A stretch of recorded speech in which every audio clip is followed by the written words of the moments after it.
I never thought my own sister would sabotage the most important day of my life, but here I was at 2 a.m., staring at an empty closet where my dream dress should have been. The whole thing started 6 months ago when I got engaged to my college sweetheart. We'd been together for 4 years, and honestly, I thought I'd found my person. The proposal was everything I dreamed of: simple, intimate, just us on the beach where we had our first date. I called my family immediately after, practically screaming with joy into the phone. My sister seemed happy for me at first. She congratulated me, asked to see the ring, did all the things sisters are supposed to do. But looking back now, I can see the cracks that were already forming. She'd been going through a rough patch with her longtime boyfriend, and I think my engagement hit her harder than either of us realized. The dress shopping experience should have been magical. I'd saved up for months to afford something really special, and when I found the dress at this boutique downtown, I knew it was perfect. It was this gorgeous off-white creation with delicate lace sleeves and the most beautiful beadwork I'd ever seen. The moment I put it on, I felt like a princess. My mom cried, my maid of honor gasped, and even the sales associate got emotional. My sister was there too, of course. She'd been quiet during most of the appointment, but when I stepped out of the dressing room in the dress, her face went completely pale. She mumbled something about how beautiful it looked and then excused herself to take a phone call. I should have paid more attention to that moment, but I was too caught up in the excitement of finding my perfect dress. The next few months flew by in a whirlwind of wedding planning. My sister helped with some of the arrangements, but she seemed distant, almost like she was going through the motions. When I asked if everything was okay, she just shrugged and said she was tired from work. I was so busy with seating charts and flower arrangements that I didn't push the issue. 3 weeks before the wedding, her boyfriend broke up with her. It was brutal. Apparently he'd been seeing someone else for months and finally decided to make it official with the other woman. My sister was devastated and I felt terrible for her. I tried to be supportive, letting her stay at my apartment for a few days when she couldn't bear to be alone in her place. During those days she seemed to fixate on my wedding. She'd ask weird questions about the venue, about my dress, about how I knew my fiancé was the one. At first, I thought she was just processing her own breakup through my happiness, which seemed normal enough. But then she started making these strange comments about how some people get everything handed to them while others have to struggle for scraps. The night before my wedding, I had the dress hanging in my childhood bedroom at my parents' house. It was tradition, something my mom had always talked about, how the bride should spend her last night as a single woman in her family home. My sister was staying there too, in her old room right next to mine. I went to bed around 11, exhausted from the rehearsal dinner and all the last-minute preparations. Everything was perfect. The weather forecast was beautiful. All the vendors were confirmed, and I felt like the luckiest woman alive. I woke up around 2 a.m. to use the bathroom and decided to peek at my dress one more time. I know it sounds silly, but I wanted to see it hanging there, to feel that flutter of excitement about wearing it in just a few hours. The closet was empty. At first, I thought maybe my mom had moved it for safekeeping or something. But as I stood there in the dark, my heart started racing. I checked everywhere, under the bed, in the other closets, even in the laundry room. Nothing. That's when I noticed my sister's room was empty too. Her car wasn't in the driveway. I tried calling her phone, but it went straight to voicemail. I must have called 20 times over the next hour, each call making me more frantic. I woke up my parents and we searched the entire house top to bottom. The dress was definitely gone, and so was my sister. My mom kept trying to rationalize it, saying maybe she'd taken it to get it pressed or something, but deep down we all knew something was very wrong. My dad was furious, pacing around the kitchen and muttering about how he'd always known something like this would happen. Around 4 a.m., I got a text from an unknown number. It was a photo of my sister wearing my wedding dress, standing in what looked like a chapel. The message said, "Some people deserve happiness more than others. Thanks for letting me borrow your perfect life for a night." I stared at that photo for what felt like hours. My sister looked beautiful in my dress, but there was something manic in her expression, something desperate. It took me a while to realize what I was actually seeing. She was at one of those 24-hour wedding chapels downtown. The next text came an hour later. "Don't bother looking for me. I'm getting married in your dress to someone who actually appreciates me. Maybe now you'll know what it feels like to have your dreams crushed." I was shaking so hard I could barely hold my phone. My wedding was supposed to start in 6 hours, and my sister had apparently stolen my dress to marry some random person in a drunken act of revenge. My mom was crying, my dad was calling every family member he could think of, and I was sitting on my childhood bed in my pajamas, wondering how my life had turned into such a nightmare. But here's where the story takes its first real turn. Around 6 a.m., just as I was about to call off the entire wedding, my phone rang. It was my sister, and she was sobbing hysterically. She wasn't married. She'd gone to the chapel with some guy she'd met at a bar after the rehearsal dinner, but when they actually got to the altar, she'd had a complete breakdown. She'd been so consumed with jealousy and pain from her own breakup that she'd convinced herself that ruining my wedding would somehow make her feel better. But standing there in my dress, about to marry a stranger, she realized how insane the whole thing was. She'd left the guy at the altar and was now sitting in her car in a parking lot, still wearing my dress, crying and begging me to forgive her. I wish I could say I was immediately understanding and forgiving, but I wasn't. I was furious, hurt, and completely betrayed. How could my own sister, someone I'd loved and trusted my entire life, do something so cruel? But I also knew that if I didn't get that dress back, I'd have nothing to wear to my own wedding in 3 hours. Update 1. The morning of the drive to pick up my sister was one of the most surreal experiences of my life. Here I was in my pajamas at 7 a.m. on my wedding day, driving across town to retrieve my stolen wedding dress from my mentally unstable sister. I found her exactly where she said she'd be, slumped over the steering wheel of her car in the parking lot of a 24-hour diner. When she saw me pull up, she got out slowly and I could see how terrible she looked. The dress was wrinkled and had makeup stains on the bodice, but it was intact. We didn't say much during the exchange. She stripped out of the dress right there in the parking lot, not caring who might see, and handed it to me through my car window. Her mascara was streaked down her cheeks, and she looked like she hadn't slept in days. I wanted to scream at her, to ask her how she could have done this to me, but something about how broken she looked stopped me. Instead, I just took the dress and told her we'd deal with everything after the wedding. The next few hours were a blur of damage control. My mom and I worked frantically to clean and press the dress while my dad called the venue to push the ceremony back by 2 hours. Thankfully, our wedding coordinator was amazing and managed to notify all the guests about the delay without revealing the real reason. The hardest part was explaining to my fiancé what had happened. He was getting ready at the hotel with his groomsmen when I called, and I could hear the shock in his voice when I told him the story. But instead of freaking out or getting angry, he just asked if I was okay, and if there was anything he could do to help. That response, more than anything else, reminded me why I was marrying this man. In the middle of complete chaos, he was thinking about my well-being first. By noon, I was finally in my dress, standing in front of the mirror in the bridal suite. The stains had come out, the wrinkles were gone, and somehow I still looked like a bride. But something felt different. The dress didn't feel as magical as it had 6 months ago in the boutique. It felt tainted, like it carried the weight of everything that had happened. The ceremony itself was beautiful, despite everything. Walking down the aisle, I could see my fiancé's face light up when he saw me, and for a moment, all the drama of the morning faded away.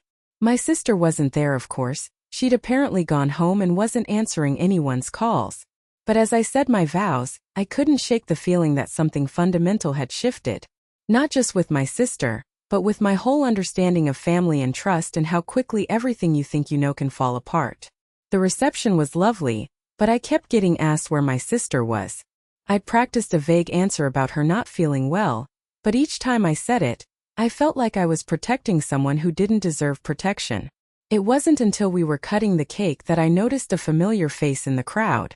My sister was standing at the back of the reception hall, still in the same clothes from that morning, watching everything with this expression I couldn't quite read. My new husband saw her too and squeezed my hand. He leaned over and whispered that whatever I wanted to do was fine with him. If I wanted her to leave, he'd handle it, but if I wanted to talk to her, he'd support that too. I made a decision that surprised even me. I walked over to where she was standing, and without saying a word, I hugged her. She broke down completely, right there in front of everyone. All the guests were staring, but I didn't care. She was my sister, and despite everything she'd done, I could see how much pain she was in. We stepped outside together, and she finally told me the whole truth. The breakup with her boyfriend had been worse than she'd let on. He'd not only cheated on her but had also been telling her for months that she was never going to find anyone better, that she should be grateful he even wanted to be with her. Watching me plan my perfect wedding, while she was falling apart, had triggered something in her. She'd become convinced that I didn't deserve my happiness, that somehow the universe was being unfair by giving me everything while taking everything away from her. The night before, she'd gotten drunk and decided to take back what she thought should have been hers. The random guy from the bar had been part of some twisted plan to have her own perfect wedding, even if it meant stealing mine. But standing at that altar, she'd realized that wearing my dress and marrying a stranger wasn't going to fix anything. It was just going to make everything worse. Update to the aftermath. The weeks following my wedding were complicated, to say the least. My sister had moved back in with our parents temporarily, and the whole family was walking on eggshells.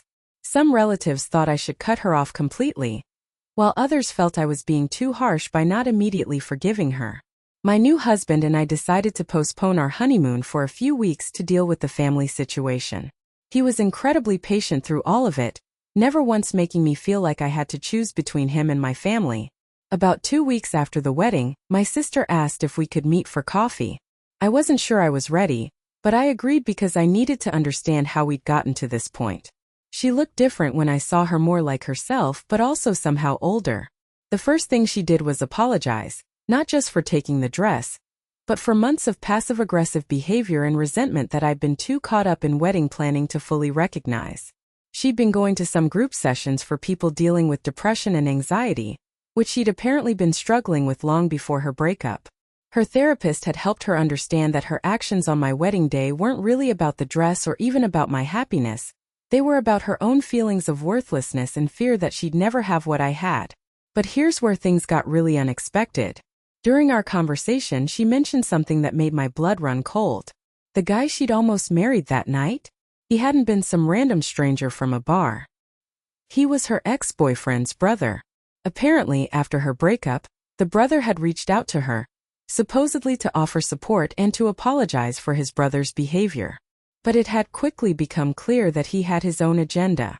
He'd been filling her head with ideas about getting revenge, about showing his brother, and everyone else that she wasn't going to be discarded easily. The night before my wedding, he'd convinced her that taking my dress and having a wedding of her own would be the perfect way to prove that she deserved happiness too. He'd even paid for the chapel and had been planning to post photos of their wedding on social media to humiliate his brother and anyone else who'd written her off. When my sister realized what she was actually doing, and what he was actually using her for, she'd fled. He'd apparently been furious and had sent her some pretty nasty messages afterward, calling her pathetic and saying she'd blown her one chance to matter to anyone. Hearing this made me feel sick. My sister hadn't just been dealing with heartbreak and jealousy. She'd been manipulated by someone who was using her pain for his own twisted purposes. But the story doesn't end there. A few days after our coffee meeting, my sister got a call from a number she didn't recognize. It was a woman who introduced herself as the brother's ex-girlfriend from college. This woman had seen the photos from that night. Apparently the brother had posted them anyway, using some pictures he'd taken at the chapel before my sister left. But instead of the humiliation he'd intended, the post had prompted several of his ex-girlfriends to reach out to each other. It turned out this guy had a pattern of targeting vulnerable women, usually ones who'd just gotten out of relationships. He'd swoop in with fake sympathy and support, then manipulate them into increasingly desperate situations that he could use to embarrass them or their exes.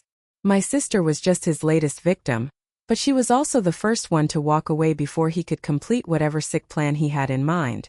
The woman who called had started a group chat with all of his previous victims, and they were working together to expose his pattern of behavior. They wanted my sister to know that what had happened to her wasn't her fault, and they were hoping she'd be willing to share her story to help prevent him from hurting anyone else. This revelation changed everything for me. My sister hadn't just made a terrible decision in a moment of pain. She'd been deliberately targeted and manipulated by someone who knew exactly how to exploit her vulnerabilities. Understanding this didn't immediately erase the hurt and betrayal I felt, but it did help me see the situation differently. My sister had been a victim too, even if her actions had made me a victim as well. Over the next month, we started rebuilding our relationship slowly. It wasn't easy. There were conversations where we both cried, arguments where old resentments surfaced, and moments where I wondered if we'd ever get back to where we used to be. But something unexpected happened during this process. My husband, who had every right to resent my sister for what she'd done to our wedding day, became one of her biggest supporters in recovery. He'd grown up with siblings who struggled with mental health issues, and he recognized the signs that the rest of us had missed. He was the one who suggested that maybe my sister could benefit from a change of scenery, and he was the one who helped her find a job opportunity in another state where she could start fresh but still stay connected to our family. Final update. 6 months later. I'm writing this final update from a very different place than where I started this story. My sister moved to Colorado 3 months ago, and the distance has actually been good for both of us. We talk regularly now, but there's no pressure or daily reminders of what happened. She's been working with a great counselor out there, and has started volunteering with an organization that helps women who've experienced manipulation and emotional abuse. She says helping other people recognize the warning signs has been incredibly healing for her own recovery. The group of women who reached out after my wedding day successfully got that guy banned from several dating apps and social media platforms. They also filed reports with local authorities about his pattern of behavior. My sister's decision to walk away that night ended up being the key testimony. They needed to establish his history of targeting vulnerable women. As for me and my husband, we're stronger than ever. Going through something that intense so early in our marriage could have broken us, but instead it showed us how well we worked together under pressure. We finally took our honeymoon last month. A beautiful trip to Ireland that felt like a celebration of everything we'd overcome together. But here's the biggest twist of all, and the reason I'm writing this final update. Last week my sister called me with news that I never saw coming. She's engaged. Not to some rebound relationship or someone she met in a vulnerable moment, but to a man she's been friends with for over a year, someone she met through her volunteer work. Someone who knows her whole story, including what happened on my wedding day, and loves her anyway. When she told me, I expected to feel triggered or worried or even jealous that she was getting her happy ending after putting me through hell. But instead I felt genuinely happy for her. Maybe it was the distance or the healing we'd both done, or just the fact that I could hear in her voice that this was different. She asked me to be her maid of honor. I said yes without hesitation. We're planning a small ceremony next spring. Nothing like the elaborate affair I had. She wants something simple and intimate, with just close family and friends. She's already bought her dress, a simple, elegant style that's completely different from mine. When I hung up the phone after that conversation, my husband asked me how I felt about everything. I thought about it for a long time before answering. I told him that 6 months ago, I thought I knew exactly what family meant and how people should treat each other. I thought betrayal was unforgivable and that some lines once crossed could never be uncrossed. But I've learned that life is messier than that. People make terrible decisions when they're in pain, and sometimes the people we love most are also the people with the power to hurt us most deeply. My sister didn't steal my wedding dress because she didn't love me. She stole it because she was drowning and couldn't see any other way to save herself. That doesn't excuse what she did, but it helps me understand it. And understanding has made forgiveness possible. The dress itself is hanging in my closet now, professionally preserved like my mom always said I should do. Sometimes I look at it and remember that terrible morning, the panic and betrayal and fear. But more often now, I remember the moment I decided to hug my sister at my reception, and how that choice started us both on a path toward healing. She'll never wear my dress, we've both moved past that particular symbol. But she'll have me standing beside her when she marries the person who's right for her, and that feels like the better ending to this story. I still can't believe my sister stole my wedding dress the night before my wedding. But I also can't believe how much we've both grown from the worst day of our lives turning into the beginning of a deeper understanding of what family really means. Sometimes the most broken things can be mended into something even stronger than they were before. Sometimes forgiveness isn't about forgetting. It's about choosing love, even when it's hard. And sometimes your worst nightmare becomes the catalyst for the most important growth you'll ever do. I wouldn't recommend anyone go through what we went through, but I also wouldn't trade where it's brought us. My sister and I have a relationship now that's built on honesty and genuine understanding, rather than just shared history. That's worth more than any wedding dress, no matter how perfect it was.